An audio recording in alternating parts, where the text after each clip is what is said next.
power couple TJ Monterde at KZ Tandingan. Sunod-sunod ang blessing. At mistulang anthem na nga ng mga magsing-irog ang kanilang mga awit. From the very beginning, gusto ko lang talagang makapag-inspire ng mga tao or makapag-impact sa mga listeners through the songs that I make. Kasunod ng mga concert, ready na ba sila sa isa pang blessing? Kailan nyo balak magkaanak? At ready na rin kaya ang pangalan ng kanilang anak? Kaya sobrang personal kasi it evolved into a song na prayer of waiting na someday magkaroon kami ng baby girl. At paano naisalba ni TJ ang pagsasama ng kanyang fan na muntik nang maghiwalay? May picture sa akin nung meet and greet. Tapos, after niya nagpa-picture, pumalis na siya. Tapos bumalik siya ulit sa akin. Sabi niya, TJ, I just have to tell you, sabi niya, you just saved the 17-year marriage. Come with me, put your hands together, ta-da, let's be happy. You will see tomorrow's brighter, ta-da, let's be happy. Pilipino tayo, kaya lumalaban tayong nakangiti. Nandito tayo sa Cornerstone. Cornerstone is equal to TJ Monterde. Sino nga ba si TJ? Sino nga ba si TJ at kamusta siya ngayon? Idol natin bilang songwriter. Pero ako gusto ko malaman paano nagawang magtagumpay ng isang songwriter mula sa Cagayan de Oro.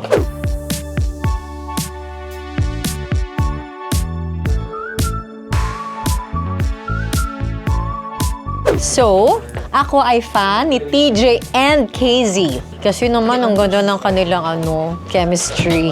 So, we are here just waiting for TJ. I think it's the first time na makikilala ko siya.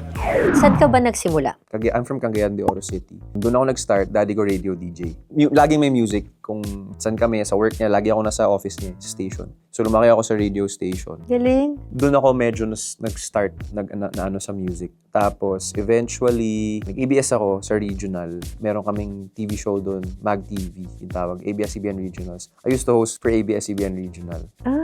Yun. Sa CDO. Hindi. Sa showbiz na talaga yung bloodline mo? Parang gano'n. Oo.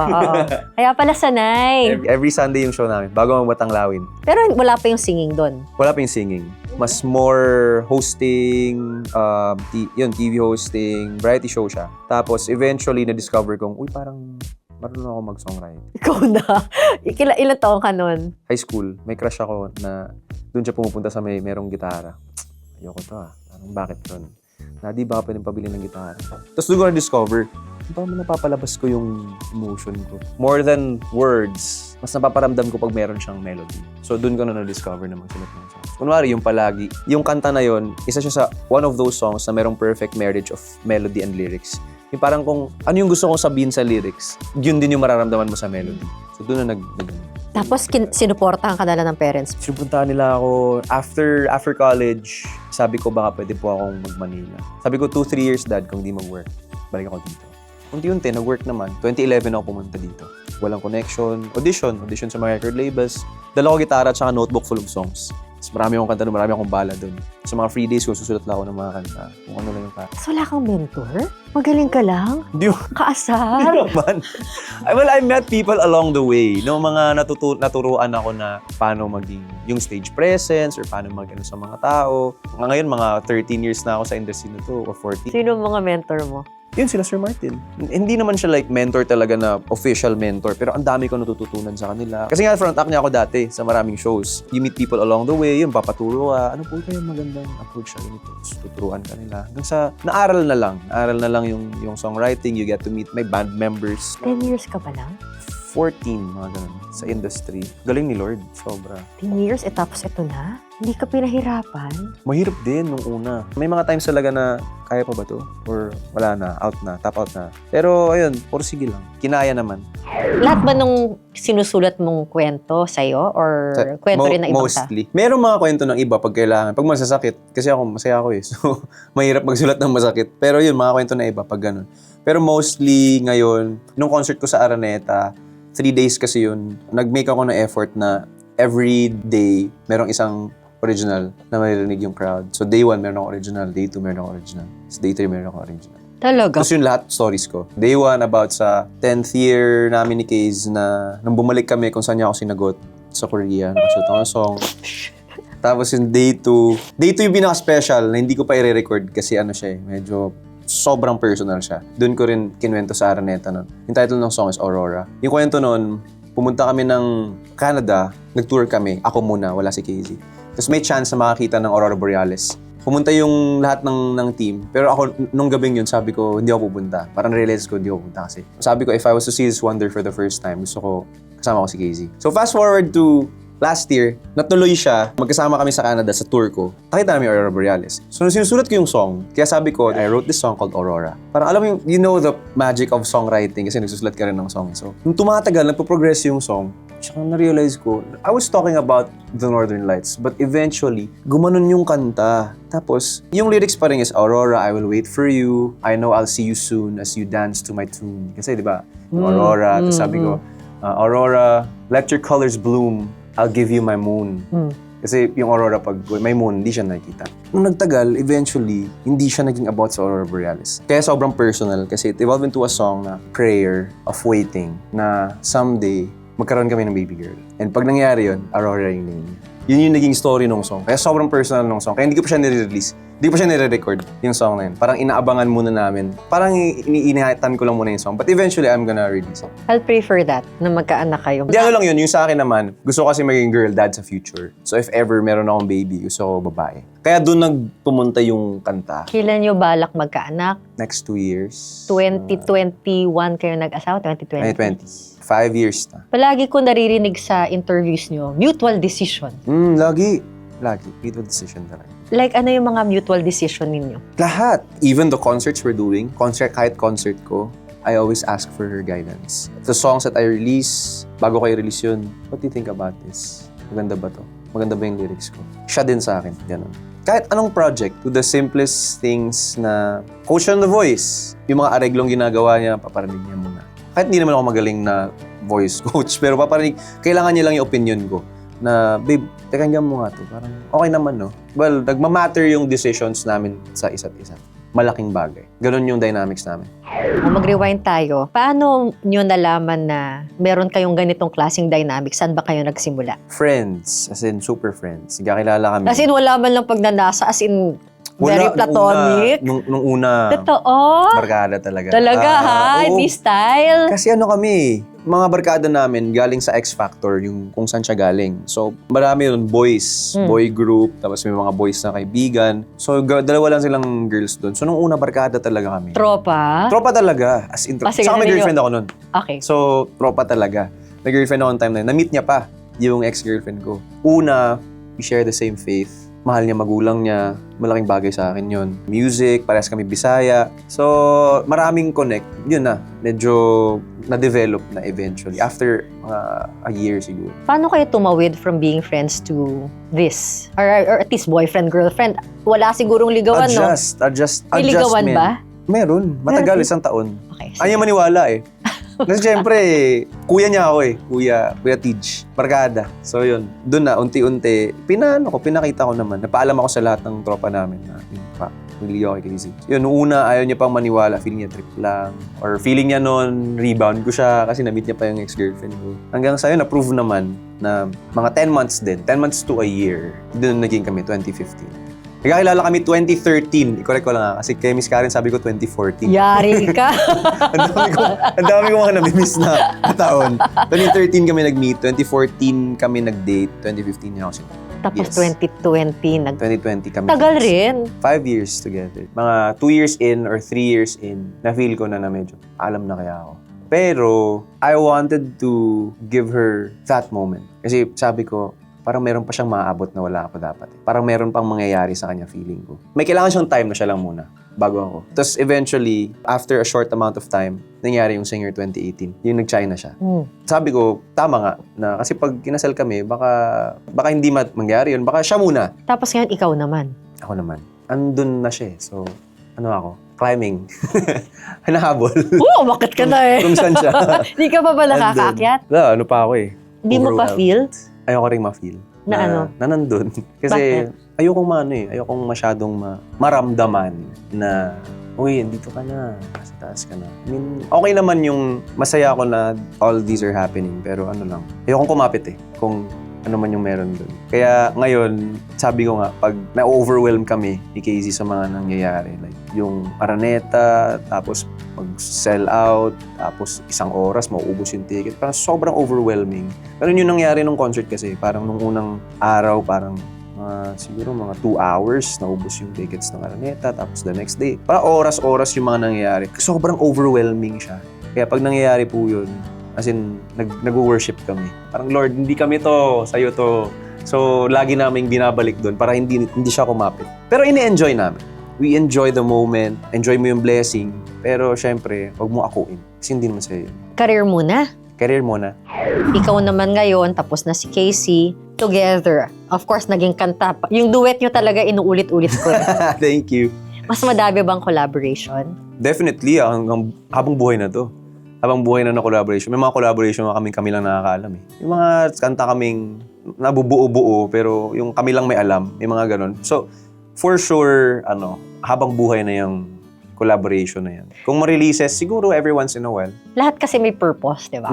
Anong purpose mo sa music mo? Or music ninyo? From the very beginning, gusto ko lang talagang makapag-inspire ng mga tao or makapag-impact sa mga listeners through the songs that I make. Kaya every time meron ako interview, may bagong music na i-release, sabihin nila anong bago sa songs ko. Sabihin ko, as much as I'd want to tell you na I have a new sound or may bagong TJ, may bago kayo maririnig, I'd rather stick to my core na honest and raw songwriting as far as I know, and I try na maging honest talaga sa mga songs ko. Kasi I believe na if you're honest and authentic with what you write, yun yung mag-resonate. You can't fake a good song. Yung mararamdaman talaga na song. Tulad nung Palagi, as in sobrang straightforward ng song na yun. Totoo. Sobrang bilis ko lang nasulat yun. Wala pang 1 oras. Sobrang honest lang nun. Pero yung impact niya, kasi totoo yun. As in, totoo talaga yung song na yun. Ang bilis lang nun. Buhos lang talaga yun. Overflow And it's so emotions. true. Being Overflow. married, I know, yung kaya nga favorite ko yung ilang beses Na rin tayo. Oo, Kasi talagang gusto mo na humindi minsan pero go Totoo. lang ng go. yung sa about mo dun sa tanong nyo, nung huli, nung nag-concert kami sa Araneta, nasabihan ako ng maraming times ito. Pero ito yung pinaka-recent, one-off. May picture sa akin nung meet and greet. Tapos, after niya nagpa-picture, pumalis na siya. Tapos bumalik siya ulit sa akin. Tapos sabi niya, TJ, I just have to tell you, sabi niya, you just saved the 17-year marriage. Walang siya sa akin. Tapos ako was like, oh my gosh, parang... Wow! Doon ako na nabibigyan ng tap on the back. Tama ang ginagawa mo. Parang you're doing a great job in life. Or sa passion na pinili mo. Sa mall, minsan, maglalakad kami. A couple of times, maraming times na. May one time, may lumapit sa akin. Malaking tao. Tapos daming tattoo. Tapos parang nakakatakot. Tapos parang lapit siya, boss, sabi niya. Sabi ko, uy, bro, sabi niya, idol, yung song mo, grabe. Parang tinulungan kami ng asawa ko para maging okay. Yung ganong moments na, sa akin kasi, it's just our song. It started as our song. Pero eventually, ganun yung impact niya sa maraming tao. Yes. Kahit abroad, when we go abroad, may mabibigay gift sa akin, maglalagay doon ng message na, thank you for saving our marriage. Wow, what a gift! What a Thank you, gift Lord! talaga. So, Ginagamit ka niyang instrument for the sobra. families, no? Kaya natutuwa ako whenever I hear stories like those. Galing, galing. Yun, parang they feel like somehow nakakatulong ako, nakakapag-impact ako. It's normal to fight. It's not, Totoo. hindi naman siya kailangang perfect. Kami. Exactly. Yung parang, it's not every day you like each other. Hindi naman ganun yung marriage. So, may maraming times na hindi kami okay. Pero, yun nga, babalik pa rin sa isa't isa. Bukas na yung concert. Sobrang excited na ako. Hindi na ako nakakatulog. Pero, ginawa ko tong video na to kasi meron lang akong special message para sa mga may planong mag-propose sa Palagi. Kung meron man ditong may planong mag-propose sa Palagi, wait for my cue. Meron akong special moment para sa inyo. Antayin niyo yung cue ko. Wait for my cue. See you sa concert. Nung concert mo, alam mo kung anong kinatuwa ko? Dami nag-propose. Marami. Ilang na-propose sa concert, Jay? More or less 20. Oh my God! Sa 3 nights. Binigyan talaga namin ng segment yun. As in, after kasi nung song, di ba, yung dulo nun, no, sa huli palagi, Babalik pa rin. Hanggang sa mag-end. Down chorus yun eh. Palagi. Tapos yung ginawa namin, nagka-idea kami with the band. Dito nag-rehearse kami. Sabi namin, extend kaya natin. Tapos bigyan natin ng mga 32 bars na kung sino mong may plano mag-propose, moment nila to. Kasi usually nangyayari, dati, pag proposal, dun sila nagpro-propose. Tapos after nung song, wala na. Wala na silang time to like celebrate. So nung time na yon, binigyan namin sila ng moment. So pag after nung palagi, meron kaming 32 bars na ginawa, nalatag talaga. Tapos sabi ko talaga dun sa stage, alam ko naghihintay sa song na to ask a very important question. Now is the time. So yun. Meron silang 16 bars to do that. Yun, proposals. Nakaabang na sila direct dyan. After nun, pag may nakuha na, babalik namin sa chorus. Dang, dang, dang, sa huli. Ang Kasi tara, yung alam mo may Oo. magpo-propose sa kanta mo, iba yung confidence level nun ha. Talagang expected. aside dun, kaya ang sinasabi ko rin kung gusto nyo lang sabihin na mahal mo sila, para safe lang kung wala mag-propose. Eh di at least naka lang. Tapos balik namin sa chorus. Pag nag-chorus ulit, dun yung mag-hug sila. May moment talaga sila dun sa concert. Go na. So yun, marami nag-propose. Iba-iba. Tapos merong isa dun sa meet and greet, andun silang dalawa. One of the nag-propose na couples. Sabi ko, oh bro, congratulations sa inyo. Sabi ko, sir, sobrang idol ka namin. Yung pangalan po ng anak namin, Titus John. Yung pangalan ko. So nakakatuwa na, kasi syempre, yun one big step to marriage din, yung proposals. Kaya happy ako na nangyayari yun through the songs that we make. Kasi madami na ayaw ikasal, alam mo yan. Kaya nga, malaking bagay yung inspiration eh. Kayo ba ni Casey nag-live-in muna before kayo kinasal? Hindi, kami, kasal muna. Kaya kami kinasal nung pandemic kasi we wanted to be under one roof. Kasi pandemic, di mo na alam kung malalagpasan ba to or saan ba pupunta to. Walang assurance yun eh. So, nung nag-propose ako sa kanya December 2019, plano na namin magpakasal 2020. Pero pandemic happened, we called off the wedding muna. Postpone namin kasi walang means or anything. Walang venue, wala lahat. Di makakalipad yung parents namin. Pero just one night, nag-decide kami na pakasal na kaya tayo para magkasama tayo sa bahay. Kasi if there's a time we have to be together, it's this. Ito yun. Ito yung panahon na yun. Ang hirap. Naga ng parents namin, surprisingly, pumayag sila na, sige, okay lang, kahit wala kami. Hindi sila nakalipad, 20 lang kami sa wedding. Hindi kami nahatid sa altar. Yung naghatid kay Casey si Sir Martin, kasi siya yung nandito. Siya yung naging tatay. Siya yung naging tatay. So, siya naghatid kay Casey dun sa altar. Doon na, muna kami, nagpakasal muna kami talaga sa parang ceremony lang, para lang to have God's blessing. Tapos, nag-isang bahay kami. And eventually, fast forward 3 years after, 2023, we had our second wedding. Yun na yung legal wedding talaga namin. Doon pa lang kami pumirma. Kasi nung pandemic, ang hirap pumunta sa City Hall eh. So, hindi namin nagawa. So, in 2023, we had our second wedding. Our parents were there. Yung second wedding, it was designed to be for the parents. So, yung mga damit, pagkain, kung ano yung gusto nila, doon namin inikot. Ba't importante sa inyo ang kasal? Sa amin, we just feel like there's a blessing pag may union kayo in front of God and in front of the people you love. Kailangan namin gawin para sa amin. Mas kampante kami if kinasal muna kami bago kami tumira under one roof. It's us. Nagvow na kami nung first wedding. So yung second wedding namin, yung vow sa amin for the parents naman. Parang nagvow ako sa parents niya, nagvow siya sa parents ko. Para mahatid nila kami sa altar. Ganda rin honoring the parents. Malaking bagay sa amin yun.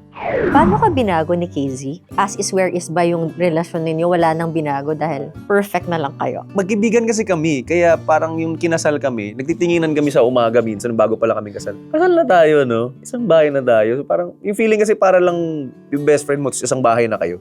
Ganun yung pakiramdam eh. So, ang tagal naming nakuha yung concept na, nga, kasal na tayo. Like, legal na misis na kita. Parang wala kasi masyadong adjustment. Kasi medyo gets na namin isa't isa eh. Kung meron man maliliit na bagay lang. Anong greatest challenge ninyo before being together? Sa trabaho, mostly. Kasi nung time na yun, wala akong masyadong hit. May hit songs ako, pero hindi pa ako masyadong kilala compared to KZ. Kasi syempre, KZ is the soul supreme yun eh. Nung una, maraming parang ginagamit lang ni TJ si KZ para sumikat, gano'n. Yun yung unang mga challenges namin. Maraming sinasabi yung mga tao. Pag lumalabas kami, may mga... Bakit siya challenge sa inyo? Doon ako believe kay KZ. Hindi namin siya, parang, hayaan mo na yan. Hindi naman, wala namang ako naman yung kasama mo. So, words of affirmation kasi yung love language ko. Grabe siya mag-affirm sa akin. As in, todo talaga na wala akong maramdamang insecurity. To sobra yung sobra yung tiwala niya sa potential ko. Dapat ba lalaki ang nagpo-provide? Yes. May times na kailangan tulungan talaga pag hindi pa kaya. Kasi for me, marriage is a partnership. Pag hindi pa kaya, tulad nung sa case lang namin, dun ko na lang i-base. As in, willing talaga siya na, ako muna, okay lang, darating yung time na ikaw naman. Yun, ngayon, kahit pa paano, nakapag-work na kami natin. Paano ka bumawi nung siya ang lahat? May taping siya, umagang-umaga, gising umaga.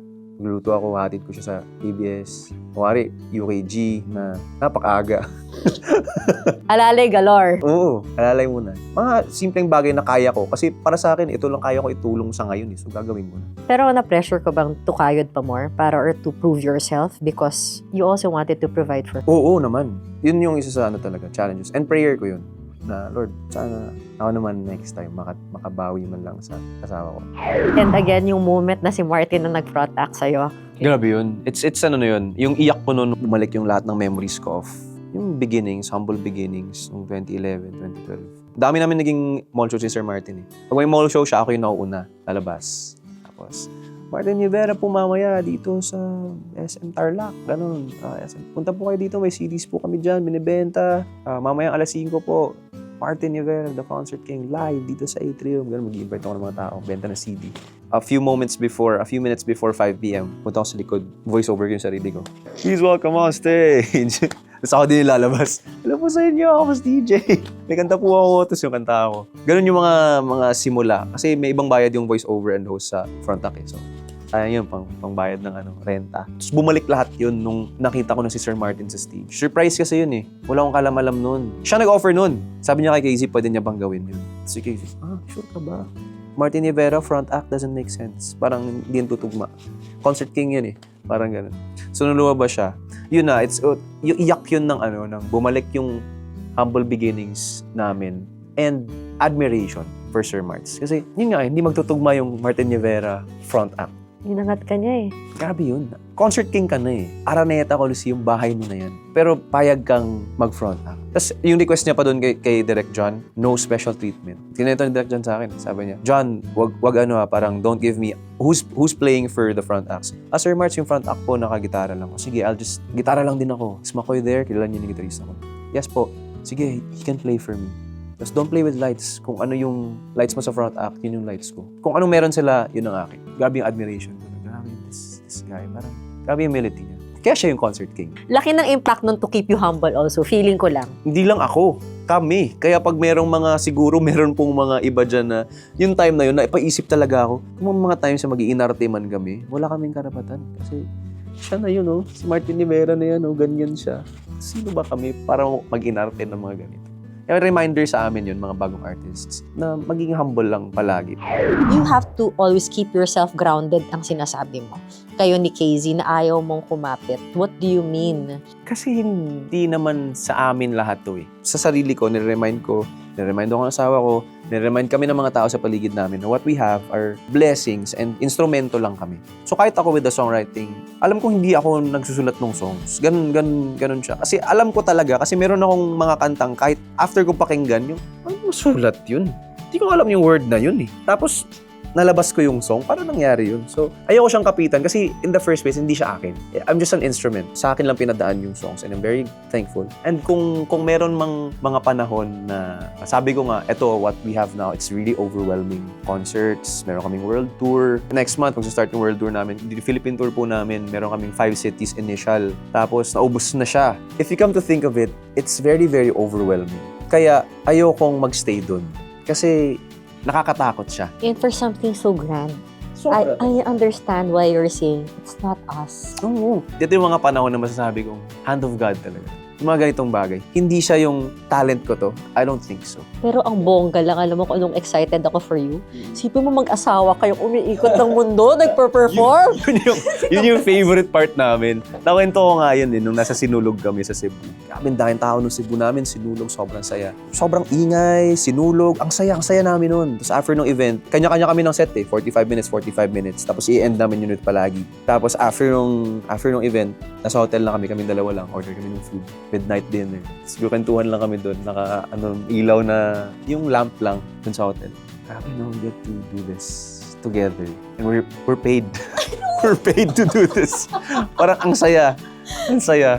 Yun, pag nag-ano kami, grabe, sobrang swerte natin. Kasi bihira itong ganito eh. Yung tayong dalawa, pag mag-show tayo, tapos bayad tayo ng maayos, gusto natin yung ginagawa natin, gusto natin yung mga tao. It's the best! And you travel the world! Exactly. Kaya yun po, going back to ayaw kumapit, si Lord na lang bahala. Puhon is, In God's time. That's beautiful. I have a song na ganun. Oh, let's make that an expression, Pohon. And that's the other side of TJ Monterde. Be happy!